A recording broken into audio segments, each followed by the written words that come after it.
Olá, tudo bem? Nós somos estudantes de odontologia do quarto semestre da Unifametro.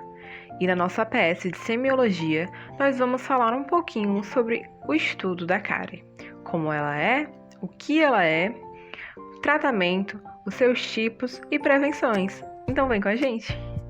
As cáries são talvez o problema de saúde bucal mais conhecido do mundo.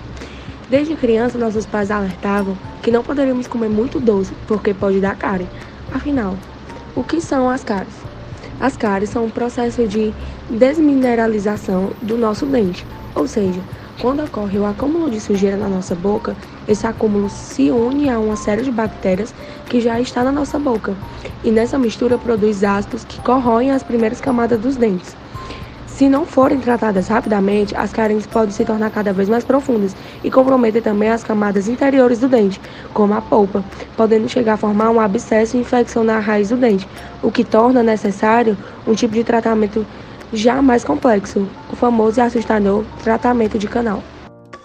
A lesão de cárie ativa em esmalte, ela se apresenta clinicamente opaca, rugosa e ela é encontrada preferencialmente em locais de maior dificuldade de limpeza, podendo estar associada à gengivite.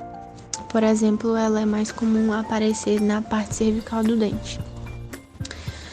A lesão de cárie inativa em esmalte, ela pode se apresentar pigmentada ou com a coloração clara, superfície de esmalte brilhante, lisa ou polida. A cárie na dentina, quando ela está ativa, ela tem um tecido amolecido de cor marrom clara. Já quando ela está inativa, o tecido é duro e escurecido. Sabendo que a cárie é uma doença infecto-contagiosa de caráter crônico e multifatorial, podemos adentrar nos aspectos microbiológicos da cárie. Existe a indispensabilidade de micro-organismos na superfície dental para que tenhamos o desenvolvimento da doença cárie.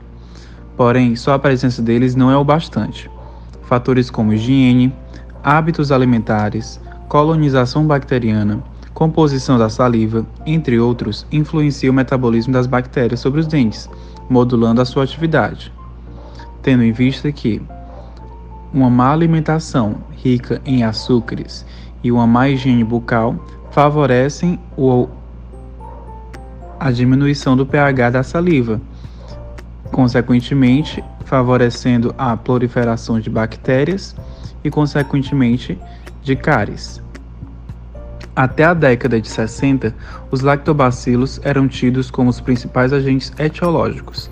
Entretanto, quando mais informações sobre a composição microbiana do biofilme foram obtidas, observou-se que os lactobacilos constituem apenas uma pequena fração da sua composição.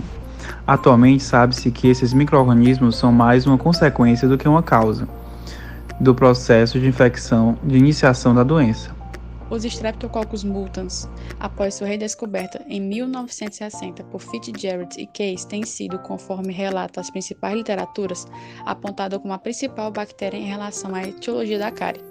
Sendo assim, o papel dos Streptococcus do grupo mutans e dos lactobacilos em relação ao processo cárie está bastante claro, sendo o Streptococcus grupo mutans o principal agente etiológico da cárie e as espécies Streptococcus mutans e Streptococcus sobrinos as que apresentam potencial cariogênico em humanos. Já os lactobacilos desempenham um papel importante na progressão da cárie e não na sua etiologia.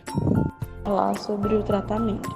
Podemos ressaltar a restauração, que trata-se de um procedimento que é feito pelo dentista, para poder tratar o dente com cárie e fazer com que ele volte à sua forma e condição normal.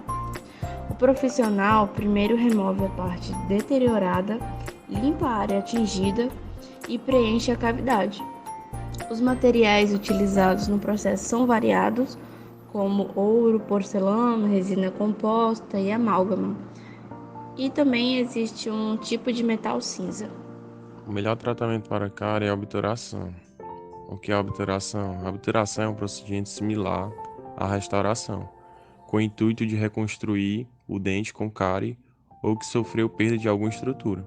Para tanto, o profissional retira a parte do dente e recupera a área tratada para que ela se mantenha livre de bactérias e infecções que possam piorar o quadro.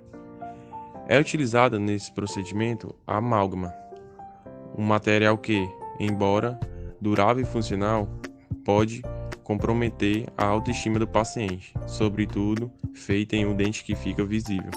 Existem duas formas de prevenir a cárie: indo regularmente ao dentista e fazendo a manutenção da higiene bucal em casa. Algumas pessoas possuem o pH da boca muito ácidas e sulcos e fossas muito profundas em alguns dentes, como os molares, e isso facilita a formação de cáries. No consultório odontológico, uma forma de ajudar a prevenir é a adição de selantes nas faces oclusais dos molares desses pacientes. O selante forma uma barreira endurecida, protegendo os dentes da placa bacteriana e dos ácidos. Também é indicado uma suplementação de flúor, que pode ser feito no consultório, como também em casa, com o uso de alguns cremes dentais com flúor, fazendo uso do fio dental e a escovação diária 3 vezes ao dia, sendo a noturna mais importante, pois durante a noite a salivação diminui e com isso a acidez aumenta. Como evitar a cárie? 7 hábitos que você precisa adotar: evitar o consumo de açúcar, adotar uma alimentação mais saudável, trocar a escova de dentes periodicamente, beber bastante água, evitar fumar ou consumir bebidas alcoólicas, fazer visitas regulares ao dentista. E as 5 dicas para deixar a cárie longe: redobre os cuidados na higienização noturna, escove os dentes pelo menos 3 vezes por dia, passe o fio dental no mínimo 1 vez por dia, evite comer açúcar 3 horas antes de dormir, prefira consumir balas, chocolates, mel ou café junto às principais refeições.